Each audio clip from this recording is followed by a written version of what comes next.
The wind cut like a blade across the ridge, carrying the terrified scream of a woman who had every right to be dead. Margaret Dane stumbled through the knee-deep snow, her boots slipping on the icy crust with every step. The small hand of her eldest child, Henry, clutched her own, and she could feel the child's trembling fingers through her thick gloves. Her other hand pressed to her swollen belly, where the second child, still unborn, kicked violently as if protesting the bitter cold that gnawed at her bones. Snowflakes stung her cheeks, whipped by the relentless wind, and her chest burned with exhaustion. They had been left to die. Her husband had been poisoned 6 months ago by his greedy brother and sister-in-law, the Dales, who coveted the Dane ranch and the modest wealth her late husband had left behind. Margaret had thought she could find safety in the nearby forests and ridges, but the Dales had followed her, driving her into this isolated canyon where snow and death awaited. She shivered, not just from the cold, but from terror. Her fingers, stiff and cracked, fumbled with the straps of Henry's small satchel, which contained what little food and blankets they had. It wasn't enough. It would never be enough. She tried to call out, a raw, desperate sound that tore from her lungs, but the canyon swallowed her voice. The cliffs loomed on either side, jagged sentinels that seemed to judge her struggle. Her legs shook, her body aching from frostbite creeping along her toes and fingers, and the pain from the baby inside her twisted and pulsed in rhythm with her frantic heartbeat. Margaret stumbled and fell, the snow crunching under her knees, and Henry slid against her side, whimpering. "Mama, I'm cold," he whispered. His voice cracked, tiny and fragile, and Margaret felt tears freeze on her cheeks before she could even brush them away. I can't," she gasped to herself. "We can't survive this." And then, faintly, through the white storm, she saw him. A figure appeared like a shadow cutting across the blizzard. Tall and broad-shouldered, moving steadily as if the snow itself bent around him.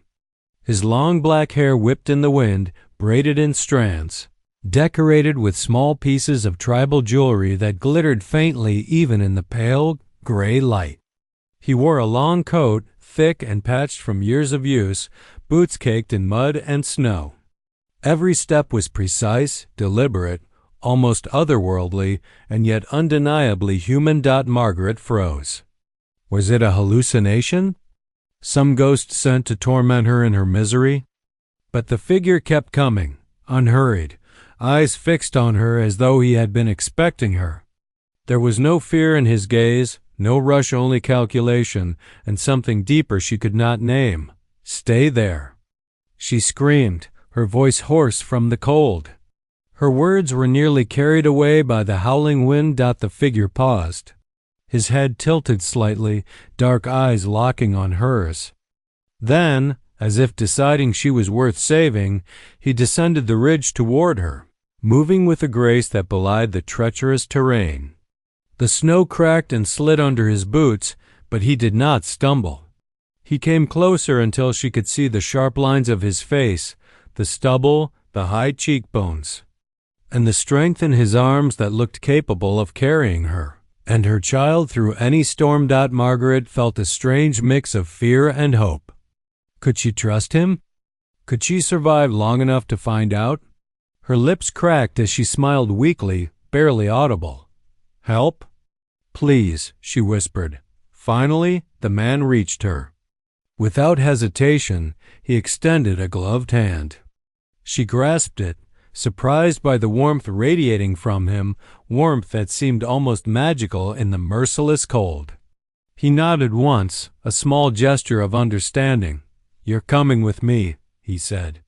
His voice was low, steady, carrying over the wind in a way that made her believe she could survive. Margaret lifted Henry into her arms, staggering under the weight, her other hand clutching her belly. I don't know if I can," she gasped. But the man, who finally introduced himself with the name Kaelen, merely supported her weight with one arm, guiding her upward with the other. He never faltered, never spoke more than necessary. Moving as if he had been born to traverse snow and ice, a shadow among white dot the wind intensified, whipping at their faces, curling snow into sharp flurries that cut across skin and fabric alike. Each step felt like a battle, each breath a labor. Margaret thought she might collapse under the strain. But Kaelen's presence was a strange anchor. She could not understand why she trusted him, yet she did. Somehow, she knew he would not let the snow claim her. Hours, or was it minutes? Time blurred in the storm past as they trudged across ridges and valleys, each more perilous than the last. Margaret's body screamed in pain, the baby inside her twisting and turning, urgent with life and fear. She leaned on Kaelen, feeling the strength in his arms, the steadiness in his steps. Will we make it?" she asked, her voice trembling, more with exhaustion than doubt. He looked down at her, dark eyes meeting hers. For the first time, he smiled faintly, a shadow of humor in the storm. "If we survive the night, we will." Then, as if summoned by fate itself, Kaelen paused. He gestured ahead, and through the blizzard, Margaret saw it, smoke curling lazily from a distant chimney, nearly invisible against the gray sky. A cabin, small and hidden among twisted pines, a beacon of warmth in the frozen wilderness. Her heart leapt. Salvation. Kaelen led her toward it, every step deliberate. She sank to her knees once, exhausted beyond reason, and he did not scold her. He simply helped her rise, supporting both her and Henry, carrying them when her strength failed completely. The snow around them was treacherous, drifted deep and treacherous. Yet Kaelen moved as if guided by an unerring compass, unbothered by the icy gales that threatened to push them off the ridge. Finally, they reached the cabin. The door was rough-hewn, sturdy, and Kaelen knocked lightly before opening it. Smoke and warmth spilled into the cold night, carrying the scent of cedar, firewood, and something faintly medicinal. Inside, the fire burned bright, and for the first time in days, Margaret felt a glimmer of hope as she sank into the nearest chair, Henry still clutched to her chest, and gasped for air, tears freezing on her cheeks. I don't know how we survived," she whispered. They left us to die." Kaelen said nothing. Instead, he moved to the hearth, tending the fire as if the act itself held some power over survival. Margaret felt a shiver run down her spine, not from the cold, but from the sense that this man and the small cabin were her only shields against the cruelty of the world. And somewhere, beyond the walls of the cabin, the storm raged on. But inside, Margaret Dane had found a thread of life to hold on to, a thread she would cling to with everything she had. For herself, for Henry, and for the unborn child she carried, whose first battle had been to survive a night in a frozen canyon where death waited hungrily. Kaelen's voice, low and steady, broke the silence. "Rest. You'll need your strength. The night is not over." Margaret nodded, sinking into the chair, cradling Henry and placing a trembling hand on her belly. Somewhere in the snow, the storm continued, relentless and indifferent. But inside this cabin, in the warmth of the fire and the watchful presence of a mysterious stranger, hope, fragile, fleeting, but alive, breathed alongside them, and Margaret knew, deep in her heart, that the night would test them further. But she would survive. She had to. Not just for herself, but for the children who had no other guardian. And as the wind howled outside, she whispered a vow she did not expect to make aloud. "I will not die. Not tonight. Not ever." The cabin smelled of smoke and cedar, but also of something unfamiliar and sharp herbs, drying meats, and the faint tang of the wilderness itself. Margaret sank onto the wooden chair near the fire, cradling Henry against her chest while her other hand instinctively pressed to her belly. Every heartbeat of the unborn child sent sharp pangs through her abdomen. and she gasped, the wind's bite still pressing against the thin walls. Kaelen moved silently, stacking a few more logs in the hearth, the fire flaring brighter as he worked. He said nothing, yet every movement conveyed assurance, a silent promise that they were not yet lost. Henry shifted, shivering despite the blanket Kaelen draped over his small shoulders. Margaret's heart ached. I can't do this," she whispered, voice breaking. "I can't." Her knees trembled, and she could feel the exhaustion pressing her down like a heavy stone. She tried to steady her breathing, inhaling the cedar smoke, listening to the fire crackle. But the pain from her wound made her nearly collapse. Kaelen knelt beside her, placing a steadying hand on her shoulder. "You can," he said, voice calm, almost hypnotic. "I've seen worse than this survive. You'll see it too." He gestured toward the door. "But first, she will help." Before Margaret could ask who, a soft tap came from the door. She flinched. Who else could have found them here, so far from the nearest town or path? Kaelen opened the door without hesitation, revealing a tall, striking woman draped in furs, her skin bronzed and her eyes dark, gleaming like polished obsidian. Margaret instinctively tightened her grip on Henry. The woman's presence was commanding, almost terrifying, yet there was a gentleness in her expression. "I am Ayita," the woman said, her voice low and measured. "I was sent. This mother and child will survive." Her eyes flicked to Margaret's swollen belly, then back to her face. She moved inside without waiting for an invitation, setting a bundle of herbs, cloths, and something wrapped in heavy canvas on the table. Margaret's teeth chattered, partly from cold and partly from fear.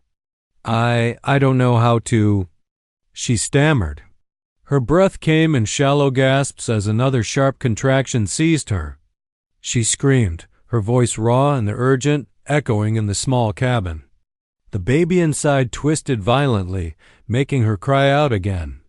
Ayita pressed a hand to Margaret's shoulder. Her touch was firm but soothing, almost electric, and Margaret felt a strange warmth flood through her chest, calming the panic just enough to think clearly. "Breathe," Ayita murmured in a rhythm that matched the contractions, "and trust. The storm outside does not reach in here. Not now." Kaelen moved to the fire, pulling a thick blanket from the wall hooks and laying it across the floor. "We'll need this," he said, almost to himself. Then he looked at Margaret. "You'll need to move when the time comes. Ayita will guide you." Margaret's hands shook as she pressed Henry against her chest. The boy's small fingers dug into her sweater. "Mama, it hurts," he whispered. Margaret stroked his curls, trying to keep him calm. Her own pain was overwhelming, but she had to hold herself together. She felt the first real pangs of panic creep in, the sharp fear that the baby might not survive, that she might not survive. Ayita knelt before her, her movements deliberate. "You will not be alone. The child will come. You will breathe and breathe again. Follow my voice." Her hands moved over Margaret's abdomen, pressing gently, palpating, guiding. Margaret gasped at the sensation, at the strange, warm pressure that seemed to pull the pain out of her. Each contraction was still excruciating, but she felt a rhythm form, a pattern she could follow, almost like a song whispered in an ancient language. Hours passed. Margaret had lost all sense of time. The snowstorm outside roared like a distant beast, battering the walls of the cabin. But inside, she was cocooned in warmth, in firelight. And in the steady guidance of Ayita, Kaelen never left her side, his presence a silent pillar of strength.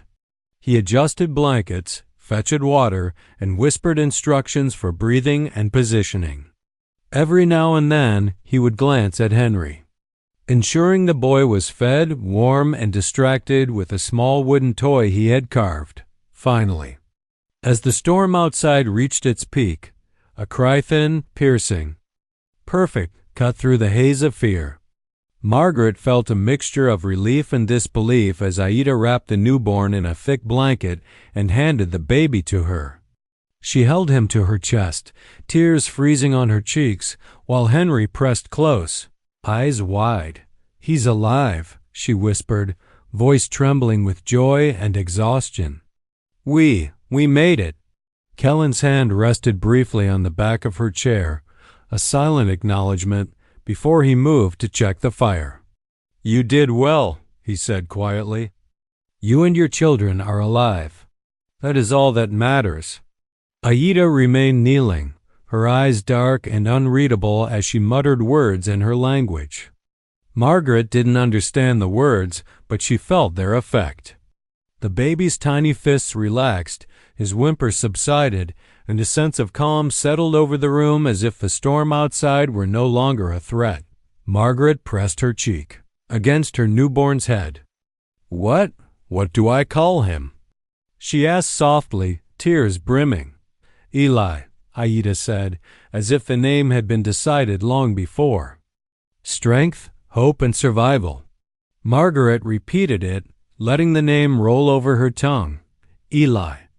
Her baby, alive in the warmth of this cabin, in the care of strangers who had become saviors, even warriors. She glanced at Henry, then Kaelen, then Ayita. For the first time in months, she felt something she had not dared to feel, relief, but relief was fragile. Margaret's mind wandered back to the Dales, her husband's relatives, the men and women who had left her to die. They would not rest. They would come for her children, for the Dane ranch. She shivered not from cold, but from fear. Kaelen noticed the tension in her shoulders. "They will come," he said, tone low, matter of fact. "But they will not take you. Not here. Not now." Margaret nodded, pressing her newborn closer, feeling Henry's warmth against her other arm. Ayita moved silently, preparing a small basin, washing the blood and snow from Margaret, tending to her body with practiced care. The herbs, the salves, and the heat of the fire worked together in a delicate symphony, easing her soreness and fatigue. Night fell, and with it, a fragile peace. The storm outside subsided to a low howl, but inside the cabin, Margaret held her children. Eli's soft whimpers punctuating the silence, Henry asleep with his head on her shoulder. Kaelen stoked the fire, his eyes occasionally flicking toward the doorway, alert for any sign of danger. Ayita moved about, preparing food and securing the cabin, her presence a constant reassurance of protection and skill. Margaret let herself relax, ever so slightly. She could feel the tension draining from her body, replaced by a cautious, fragile hope. She had survived the snow, the treacherous cliffs, the abandonment of her cruel in-laws, and the terror of childbirth in the wild. She had survived because of strangers, because of strength, and because of the stubborn refusal to give up that had driven her across the frozen ridge. Her gaze met Kaelen's briefly. He nodded once, and she saw in his dark eyes a rare glimmer of warmth. She did not know his story, did not know why he had chosen to intervene in the cruel chaos of her life. Perhaps he had seen the same cruelty she had, or perhaps he simply believed some lives deserved a chance. Margaret did not need to know. She only needed to hold on to this moment, to survive, and to protect her children. As the fire crackled and the night deepened, Margaret whispered to her newborn, brushing snow-dusted curls from Henry's face. "You are alive. We are alive. And we will stay that way. Together." Ayita's voice murmured again, words Margaret did not understand, but their meaning was clear. The baby quieted entirely, and even Henry, waking briefly, seemed reassured. The cabin, isolated and vulnerable though it was, had become a fortress. Within its walls, Margaret Dane discovered something she had long thought lost: hope. Kaelen leaned against the doorframe, silent as ever, yet she felt the unspoken promise in his stance. Whatever the Dales planned, whatever dangers lay beyond the snow and trees, they would face them together. Margaret understood in that quiet, intense moment that survival was not just about escaping death. It was about standing firm, protecting what mattered, and refusing to let cruelty win. And as the storm finally eased, leaving a world coated in glimmering frost, Margaret allowed herself a small, almost imperceptible smile. The night had been long. The snow had been merciless. But she had survived. They had survived. And tomorrow, she knew, they would face whatever came next together. Winter lingered longer than Margaret had dared hope. The snow thickened over the ridges, blanketing the valley in white silence. Inside the cabin, the small family Margaret, Henry, newborn Eli, Kaelen, and Ayita had settled into a fragile rhythm. Meals were sparse but nourishing, drawn from stored supplies and what Kaelen and Ayita could forage from the surrounding forest. Every day was measured not by clocks or calendars, but by the safety of the cabin and the strength of their bodies against the elements. Margaret had grown stronger. Her muscles ached less, and her breaths no longer burned with every step across the icy floor. Henry ran through the cabin, laughing at the small wooden toys Kaelen carved for him, while Eli began to cry less, lulled by the firelight and Ayita's gentle songs in her language. Margaret found herself smiling for the first time in months, though a constant shadow lingered in her chest. The Dales, her husband's treacherous relatives, had not forgotten her. She knew it in the weight of every snap of a branch outside, in the wind that seemed to whisper threats across the ridges. Kaelen noticed her tension. He had been preparing her for weeks without a single word of panic. "They will come," he said quietly one morning, kneeling beside the fire and stacking a few more logs. His dark eyes, usually unreadable, flicked toward her with something like concern. "They always come for what they think is theirs. But this place, it will hold them." Margaret swallowed hard, pressing Eli to her chest. "I can't lose them." "Not again." "I won't." Her voice cracked, carrying the weight of months of fear and loss. Kaelen placed a hand over hers. The gesture was brief, almost incidental, but it carried a steadying certainty. Ayita moved beside them, her presence calm yet commanding. "You are ready," she said softly. "Strength alone is not enough. You must know the land, the snow, the shadows. You must know when to fight and when to hide." She laid out tools, herbs, and arrows, her movements methodical. Margaret watched, absorbing every detail. Realizing that survival meant more than warmth or food, it meant understanding the wilderness as if it were an ally. Days passed, and Margaret practiced under Kaelen and Ayita's watchful eyes. She learned to read the snow for hidden hazards, to find water beneath frozen streams, to build fire-resistant shelters in case the cabin became compromised. She learned the rhythm of the ridge, how the wind shifted, how the trees bent with the weight of snow, and how to move silently so no human or animal could hear her approach. Henry watched eagerly, mimicking her movements, pretending to track imaginary enemies in the snow, while Eli, swaddled in blankets, observed with wide, trusting eyes. Then one morning, a faint smoke appeared on the horizon. Margaret's heart tightened. "They've found us," she whispered. Kaelen's jaw tightened, but his voice remained calm. "They have, but they will not succeed." He stepped outside, surveying the ridge, his long coat whipping in the wind. Margaret followed, clutching Henry's hand. The Dales were moving cautiously, a small posse of 4 men, their figures barely visible through the snow and mist. They underestimated the wilderness, underestimated the cabin's hidden traps, and underestimated Kaelen. The night before had been spent preparing.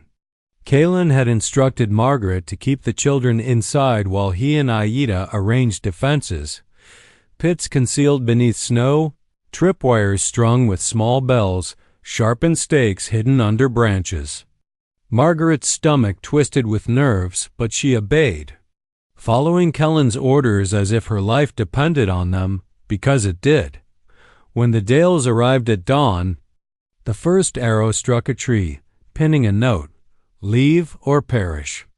Margaret's eyes widened, heart pounding. The wind carried the faint scrape of boots on snow, the crunching of men who believed they could intimidate a mother and her children.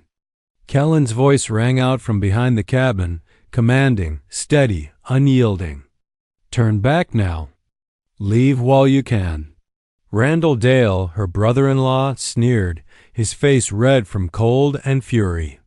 "We don't scare easy, widow," he shouted, stamping snow from his boots. "That ranch is ours." "You will not have it," Margaret whispered under her breath, pressing Eli closer. She could feel his tiny body shivering against her chest, but Ayita had wrapped him in layers of furs and blankets. Infused with the warmth of her hands, the first intruder stepped forward, and immediately Kaelen's traps were revealed. The snow gave way under one man's weight, plunging him into a shallow pit lined with sharp stakes. He screamed, flailing as the cold bit his legs, while the others stumbled back in shock.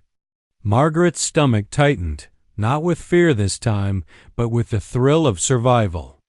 Kaelen moved with precision, disarming the second man before he could fire, his long black hair whipping around his face like a shadow in motion. Ayita was a silent storm, arrows flying from her bow with deadly accuracy, each one striking just enough to incapacitate without killing. Margaret watched, heart hammering, as the invaders fell one by one to the clever defenses of the cabin and its unlikely guardians. She felt a surge of something fierce and unfamiliar, courage. Her hands gripped a rifle Kaelen had lent her, and she fired once-twice. The snow around the Dales erupting in a spray of powder and dirt. Randall fell to his knees in the snow, his pride shattered as much as his body. "This isn't over," he spat, snow and blood mixing on his face. Margaret stood over him, Eli in one arm, Henry clinging to the other. "It is over," she said quietly. "You left me to die. Now you know what it feels like." Ayita's gaze met hers, eyes sharp and unwavering. The Apache woman said nothing, but Margaret felt her silent agreement. These men, these relatives who had thought cruelty and greed could erase her, had failed.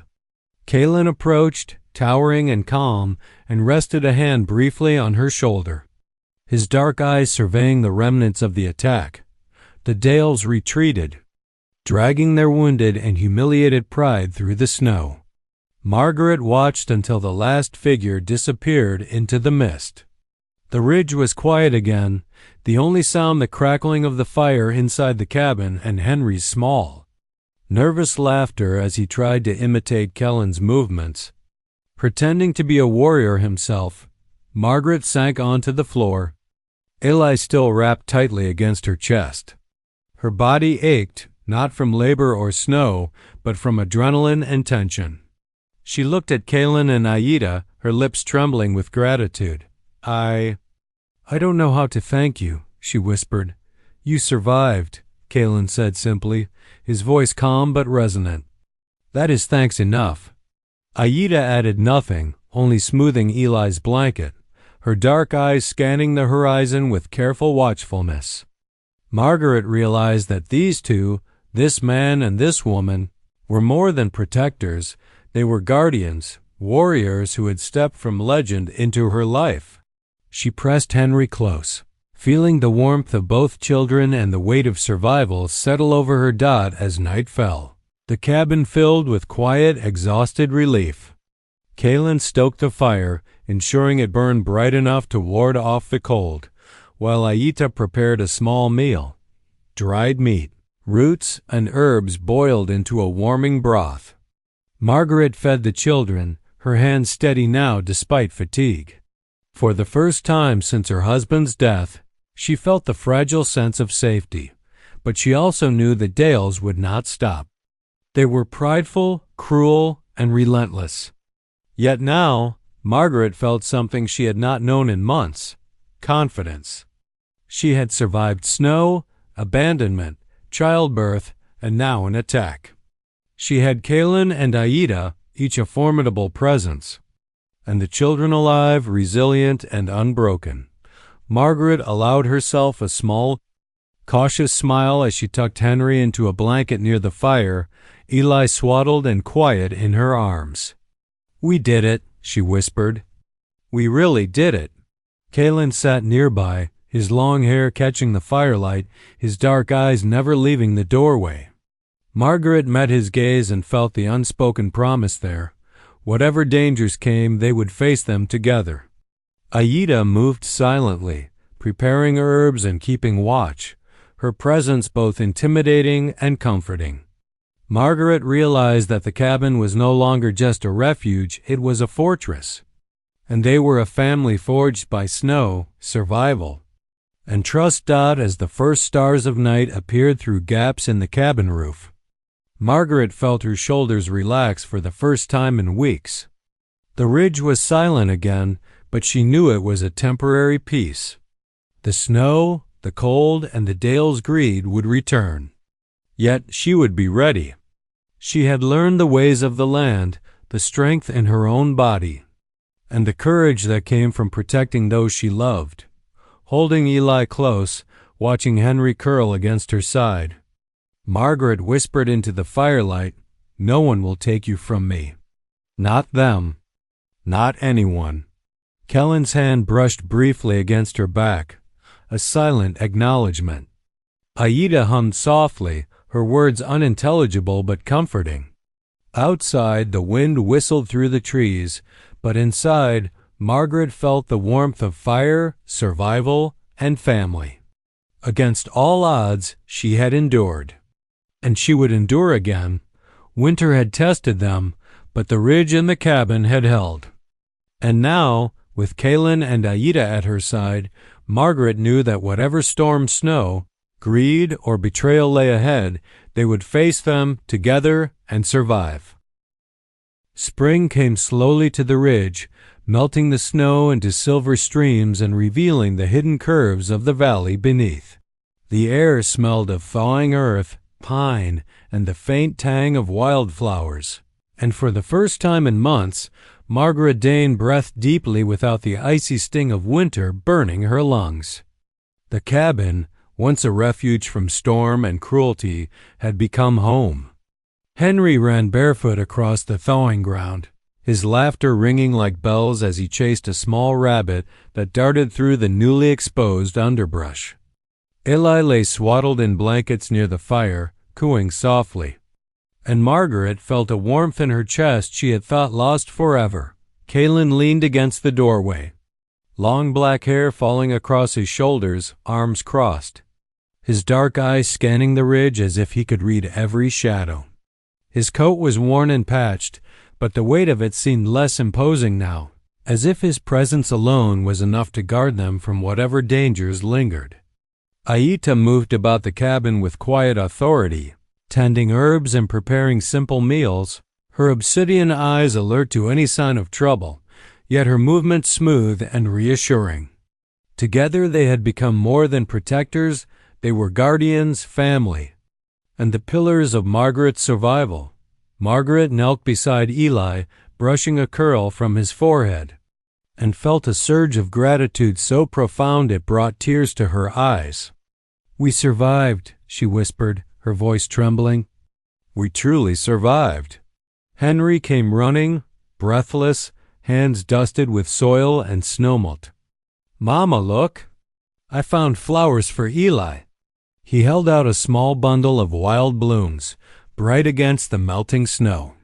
Margaret smiled, pressing him close, feeling the weight of both her children in her arms, their warmth grounding her in the sunlight and life around them. But the shadow of the Dales lingered in her mind. Though the winter attack had failed, she knew greed and pride would drive them again. Margaret had dreamed of peace, But she also understood that survival was not merely enduring snowstorms or childbirth, it was preparing for those who would try to take everything from her.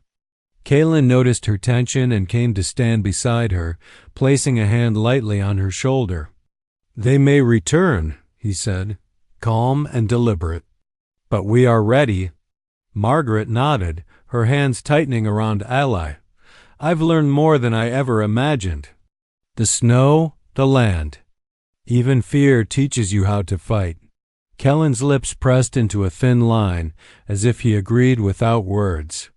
And for a moment, the ridge seemed still, the valley holding its breath alongside them. Days later, the sound of hoofbeats broke the quiet of the valley. Margaret froze, heart hammering, Henry clutching her skirts. Kaelen and Ayita immediately moved to the doorway, eyes sharp. 4 riders appeared through the mist of thawing snow, dusted with mud and cold. But these were not the Dales. They were men and women from nearby settlements, drawn by rumors of her survival and the mysterious hermit who protected her. They approached cautiously, hands raised in greeting. One stepped forward, a woman with a kind face and eyes full of curiosity. "Are you Margaret Dane?" she asked. "We've heard about your children, about the cabin, about the storms you've endured." Margaret blinked, taken aback. Word had spread faster than she imagined. She glanced at Kaelen and Ayita, who watched the strangers warily, and then back at Henry and Eli. "Yes," she said softly. "I am." The visitors brought supplies, news, and even small gifts for the children, but more importantly, they brought a sense of connection Margaret had been starving for. She realized that while the ridge and cabin had protected them physically, it had also isolated them, and now there was a chance to reconnect with the world on her own terms. Kaelen stayed silent as always, leaning against the doorway, his presence a reminder that strength often spoke louder than words. Ayita moved among the newcomers, her eyes sharp and assessing, but her face softened when she saw Margaret's relief. Margaret found herself teaching Henry and Eli the ways of the forest anew, showing them where the wild herbs grew, how to track the smaller animals, how to respect the land that had protected them. She had learned these skills from Kaelen and Ayita, and now she shared them with her children, embedding survival, awareness, and confidence into their young lives. Kaelen taught Henry how to carve wood safely, his long fingers deft as he guided the boy's tiny hands. Ayita trained Margaret in the use of medicinal herbs, showing her how to prepare salves, teas, and protective charms, whispering secrets of survival passed down through generations. The Dales never returned, though Margaret remained vigilant. The ridge, the cabin, and their skills had created a fortress that could not easily be breached. Still, Margaret understood that survival was about more than walls or weapons. It was about courage, resilience, and the willingness to protect what one loved at any cost. She had discovered a strength she had never known, and she saw it reflected in her children, who had been through storms and trials they could barely understand, but who emerged unbroken. One afternoon, as the sun gilded the valley in warm light, Margaret sat outside the cabin, Eli in her lap and Henry at her side. Kaelen approached silently, holding 2 cups of steaming tea. He handed one to Margaret without a word. She accepted it, warmth radiating through her fingers, and they sat in companionable silence. I don't know what I would have done without you," she said finally, her voice soft, almost vulnerable. Kaelen's eyes met hers, dark and unreadable, but there was a subtle acknowledgement of the bond they shared. "You survived," he said simply. That was always enough. Margaret pressed the cup to her lips, savoring the warmth and the quiet, and then she looked at her children, laughing as they chased shadows and small animals in the sunlit snowmelt. She realized that life had returned in ways she had never imagined possible.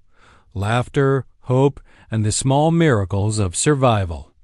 Ayita moved among them, her voice humming softly in her own language, a song of protection and gratitude. Margaret could feel its power even without understanding the words. The storm, the cruelty, and the cold had been vanquished not by luck, but by courage, skill, and the unexpected kindness of two extraordinary people who had become her family. Weeks turned into months. The ridge flourished under the thaw, revealing hidden paths, bubbling streams, and fields of early wildflowers. Margaret planted seeds with Henry, teaching him the rhythms of growth and patience. Eli began to crawl, exploring the cabin and the edges of the forest, and Margaret found herself laughing freely for the first time in years. She no longer felt the tight coil of fear that had gripped her from the moment the Dales had abandoned her. Instead, a steady, enduring confidence grew in its place. Kaelen and Ayita remained ever watchful. Kaelen rarely spoke, yet his presence was a constant reassurance, a reminder that danger could strike at any time. But so long as he stood guard, it would not. Ayita's eyes gleamed in the firelight, her voice and hands weaving protection and healing around the cabin. Together, they had created a world where Margaret and her children could thrive. A sanctuary of skill, wisdom, and strength. One evening, as the sun dipped behind the ridge and painted the sky with shades of pink and gold, Margaret stood on the porch, holding Eli and watching Henry chase a rabbit into the fading light. Kaelen appeared beside her, silent as always, but she sensed his attention, his awareness of everything happening on the ridge. Ayita moved near the fire, preparing a simple meal, her presence both serene and commanding. Margaret whispered to the wind, to the ridge, and to the snow-melted valley below, "We are alive. We have survived. And we will stay together, no matter what comes next." She pressed Eli to her chest, Henry hugging her legs, and felt the pulse of life, resilience, and hope flowing through her. The world beyond the ridge could remain cruel, greedy, and harsh, but within this small cabin, they were safe, strong, and bound by something deeper than blood. Kaelen placed a hand briefly on her shoulder, a rare gesture of acknowledgement and trust. Ayita nodded once, almost imperceptibly, her eyes gleaming with the quiet power of one who has ensured survival. Margaret felt the tension of years, the storms, the cruelty, the abandonment, release in that moment. She had been tested by snow, by greed, and by the frailty of human life. And she had emerged not only alive but triumphant as stars began to appear in the sky. Glimmering above the ridge, Margaret knew that her story had changed. She had been a widow abandoned to die, a mother facing impossible odds, and yet she had been saved and strengthened by strangers who became her family. The cabin, once a refuge, had become a home, a place of laughter, learning, and enduring love. The ridge itself seemed to breathe with the life of the family it now protected. Margaret held her children close, Kaelen and Ayita nearby, and allowed herself a rare, unguarded smile. For the first time in years, she felt complete. The past horrors had forged a strength that could not be undone. And the future, though uncertain, was hers to face. Surrounded by those who had risked everything to ensure she and her children lived in the quiet of the ridge, with the fire flickering behind her and the valley stretched out in thawed splendor. Margaret Dane whispered once more, this time to herself, to her children. To the guardians who had stood beside her, we survived. And together, we will always survive.